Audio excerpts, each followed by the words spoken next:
The Lord everyone. प्रभु की स्तुति हो एक बार फिर से आज की सुबह। आइए हम वचन में चले और आज हम मनन करेंगे यहेजकेल उसका 25वां अध्याय। यहेजकेल 25वें अध्याय में परमेश्वर अपने दंड को उन लोगों के प्रति कह रहा है जिन लोगों ने इजराइल को देखकर उनका उपहास उड़ाया। उनके ऊपर जब दंड आया तो वे हंसे, नाचे, ताली बजाई और उनका उपहास उड़ाया। उनके प्रति परमेश्वर अपने संदेश को दे रहा है। आइए वचन में चलते हैं। यहां परमेश्वर यहेजकेल से कहता है, हे मनुष्य की संतान, मेरे संदेश को उन लोगों तक पहुंचा। और यहेजकेल उन अम्मोन के विरोध अपनी भविष्यवाणी को करता है। क्यों? क्योंकि अम्मोन वासियों ने इजरायलियों के दंड को देखकर, जब उनके ऊपर परमेश्वर का दंड आया तो परमेश्वर के उस दंड को देखकर उन्होंने आनंद मनाया, ताली पीटी, वे नाचे।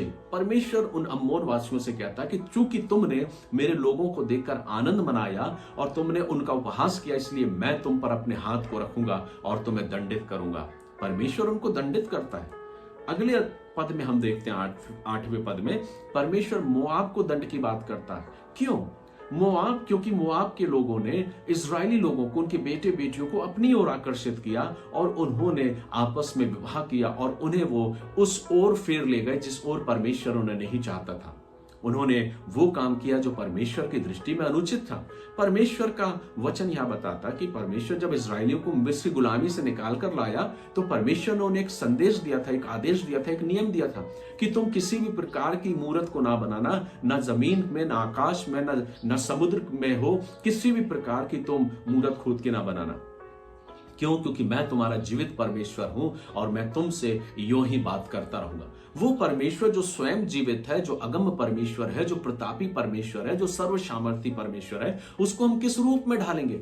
और चूंकि हम मनुष्य हैं, हम ईश्वर को कैसे रूप में ढाल सकते हैं? और इसलिए परमेश्वर ने चेतावनी दी थी कि तुम किसी भी प्रकार से किसी भी चीज की रूप की उपासना ना करना, किसी भी प्रतिमा की उपासना ना करना, क्योंकि मैं तुम्हारा जीवित परमेश्वर हूं। अम्मोनियों ने क्या किया? अम्मोनियों ने उन लोगों को अपनी ओर आकर्षित किया और उनको अपनी ओर आकर्षित करके अपने उसी क्रियाकलापों में उनको ढाल दिया और वे वैसे बन गए, जिसको देखकर परमेश्वर नाराज हुआ और कहा कि मैं तुम पर भी अपने दंड को लाता हूं, तुम पर भी अपने दंड को मैं कहता हूं और अपने हाथ को तुम्हारी ओर बढ़ाता हूं। क्यों? क्योंकि अम्मोनियों ने कहा कि ये अब हमारे ही हैं, चूंकि हम जैसा व्यवहार करते हैं, हम जैसी उपासना करते हैं, ये भी वैसी उपासना कर रहे हैं, अब ये हमारे हैं। क्योंकि जब जब परमेश्वर इजरायलियों के प्रति खड़ा होकर दूसरे लोगों से लड़ा करता था, तब तब ये देखते थे कि अरे ये तो इनका परमेश्वर इन्हें किस प्रकार से बचाता है और किस प्रकार से इन्हें आगे निकालता ला रहा है।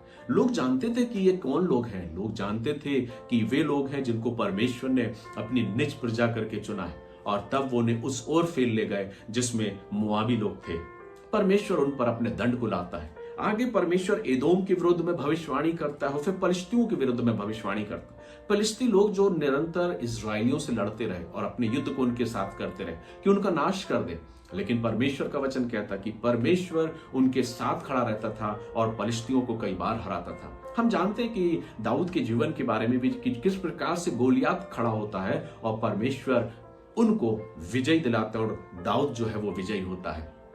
फिलिस्तियों ने कई बार इजरायलियों को दबाना चाहा, लेकिन परमेश्वर कहता मैं उनका परमेश्वर हूं। परमेश्वर बोलता मैं उनका परमेश्वर हूं, मैं उन्हें दंडित करूंगा, मैं उनका मार्गदर्शन करूंगा, तुम उनका उपहास नहीं उड़ा सकते, मैं उन्हें दंड दूंगा, मैं उन्हें प्यार करूंगा। परमेश्वर कई बार इस बात को बताया, हमने पढ़ा है। परमेश्वर उन्हें एक दाग की बारीकी रीति से कहता है, परमेश्वर उसे कुंवारी के समान बोलता है, परमेश्वर उसे अपनी दुल्हन कहता है, अपनी पत्नी कहता है, अपने संतान की रीति से कई उपमाएं परमेश्वर देता। और इन सब उपमाओं के पीछे उद्देश्य यह कि परमेश्वर अपनी जाति से, अपनी प्रजा से प्यार करता था, क्योंकि उसने अब्राहम, इसहाक और याकूब से यह वचन बांधा था कि ये मेरे लोग होंगे और मैं इनका परमेश्वर हूंगा। परमेश्वर हर हाल इजरायलियों को समय समय पर चेतावनी देता रहा, उनको वो दंड भी देता रहा, उनको सिखाता भी रहा। नाश नहीं किया पर वो दंड देता रहा ताकि वे समझ सके। लेकिन इस पीरियड के दौरान जब इन लोगों ने, जो कि एदोमी वासी हैं, मोआबी लोग हैं, पलिश्ती लोग हैं और अम्मोन के लोग हैं, इन लोगों ने उन इजरायलियों के साथ उनके जीवन को देखकर उपहास किया, उनके विरोध में खड़े हुए, उनके विरोध में पाती बांधी उछावनी की, तब परमेश्वर उनके प्रति अपने दंड को देता है। परमेश्वर कहता है तुम क्यों भूल जाती हो कि मैं इनका परमेश्वर हूं। मैं किसी भी रीति से इनको नहीं छोड़ूंगा, मैं दंडित करूंगा, सब कुछ करूंगा, लेकिन मैं इन्हें छोड़ूंगा नहीं, मैं इनके साथ रहूंगा। वो परमेश्वर जो इजराइलियों के संग रहा, परमेश्वर ने अपने अपने लोगों को प्रोटेक्ट किया, उनको संभाला, उनको बचाया, और उन लोगों के विरुद्ध में अब अपने हाथ को खड़ा करता है, उनके ऊपर अपने हाथ को लाता है, जो कहते हैं कि इनके साथ अच्छा हुआ। मेरे प्रियो, आज का ये वचन मुझे इस बात को सिखाता है कि वो परमेश्वर जो कई बार मुझे और आपको अपनी शिक्षा देता है, सही राह दिखाता है, मार्गदर्शन देता है, वो परमेश्वर चाहता है कि मैं और आप उसके वचन को स्वीकार करते हुए आगे बढ़े।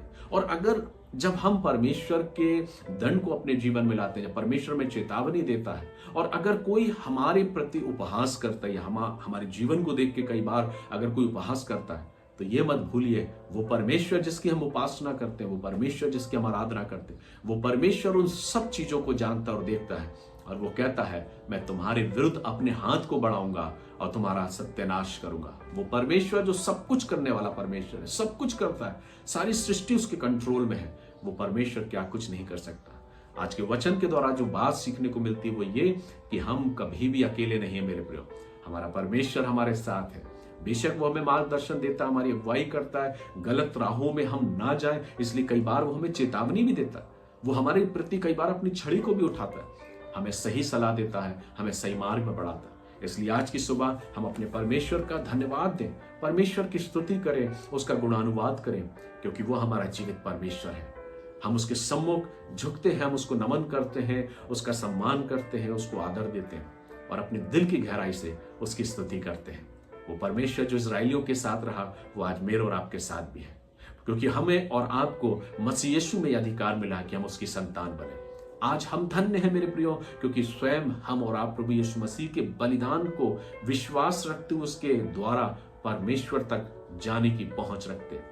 प्रभु यीशु मसीह मेरा और आपका वो माध्यम है जिसके द्वारा हम उस अनंत जीवन को पाते हैं।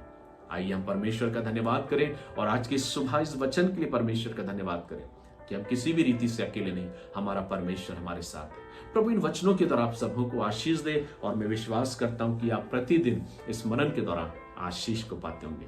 God bless you. प्रभु का अनुग्रह, प्रभु की आशीष आप सबों के साथ बहुत अधिकाई की हो। God bless you.